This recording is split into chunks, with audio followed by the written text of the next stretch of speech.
बिहार में इस वक्त कड़ाके की ठंड है, लेकिन सियासी तौर पर बिहार में गर्माहट है। यानी कि बिहार की राजनीति एक बार फिर से गर्माहट पैदा हो गई है, जिसकी वजह से हर किसी की नज़र बिहार की राजनीति पर है कि आखिर 24 घंटे में, आने वाले 24 घंटे में क्या कुछ होगा।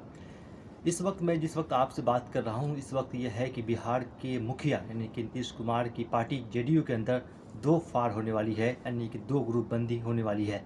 दरअसल जैसे ये खबर आई कि नीतीश कुमार एक बार फिर से एनडीए में जाने वाले हैं और वो बीजेपी के साथ मिलकर सरकार बनाएंगे और 9वीं बार कल हो, यानी कि आज 28 तारीख के 10 बजे या 12 बजे या 4 बजे शाम में वो शपथ ग्रहण करेंगे, यानी कि 9वीं बार मुख्यमंत्री बनेंगे। उसके बाद से ही जेडीयू के अंदर यानी कि जनता दल यूनाइटेड के अंदर ही कुछ ऐसे विधायक हैं जो मुखालफत करने लगे, जो विरोध की आवाज़ बोलने लगे और उन्होंने साफ तौर पे कहा है कि हम कहीं नहीं जाएंगे, बल्कि हम आरजेडी के साथ ही रहेंगे। उससे पहले हम ये बताएंगे कि आखिर देर रात में अब तक क्या चला। और इस वक्त जब मैं आपसे बात कर रहा हूँ, ये सुबह के 5 बज रहे हैं, करीब 4 बज रहे हैं, 4 साढ़े 4 हो रहे हैं। और इस वक्त मैं आपको ये खबर दे दूँ कि ललन सिंह के यहाँ बहुत बड़ी मीटिंग हुई है। उससे पहले मैं आपको ये बताते चलूँ कि बिहार में नीतीश कुमार 8वीं बार शपथ ले चुके हैं। पहली बार 24 नवंबर 2000, पहली बार 3 मार्च 2000 में लिए, दूसरी बार 24 नवंबर 2005, तीसरी बार 26 नवंबर 2010, चौथी बार 22 फरवरी 2015 और 5वीं बार 20 नवंबर 2015, छठी बार 27 जुलाई 2017 और 7वीं बार 16 नवंबर 2020, 8वीं बार 9 अगस्त 2022 को नीतीश कुमार बतौर मुख्यमंत्री 8वीं बार शपथ लिए थे।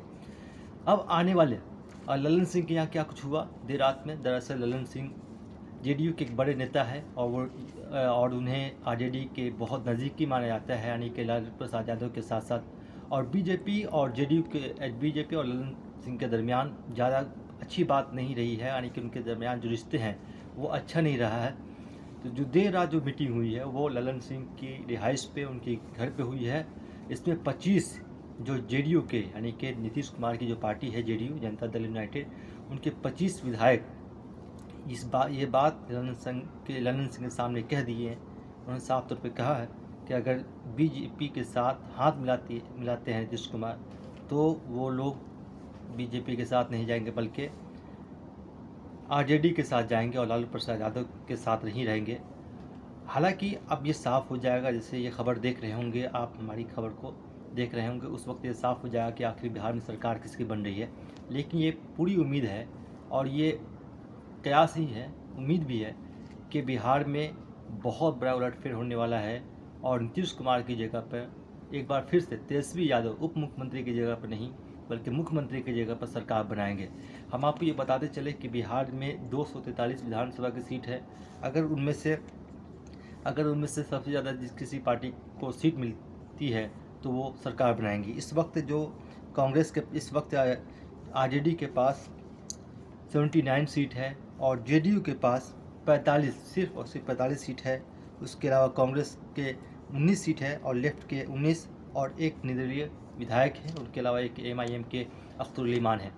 वहीं बीजेपी को 78 सीट है और बीजेपी और नीतीश कुमार मिलकर सोच रहे हैं और हम पार्टी मिलकर, यानी कि मांझी की पार्टी मिलकर सोच रहे हैं कि वो सरकार बना ले।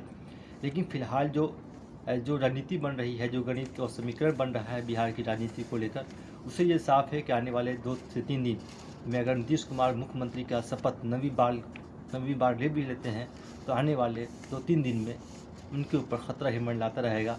और ये किसी भी वक्त जेडीयू के जो 25 विधायक हैं, उनमें कई बड़े नाम हैं, कई बड़े चेहरे हैं जो ललन सिंह के हाथ में, उनके कंट्रोल में है। वो किसी भी वक्त जेडीयू को छोड़कर, जेडीयू को अलविदा कहकर वो आरजेडी का दामन थाम लेंगे और इस तरह बिहार में कांग्रेस और महागठबंधन यानी कि आरजेडी, कांग्रेस और सीपीआई यानी वाम दल की सरकार बन जाएगी।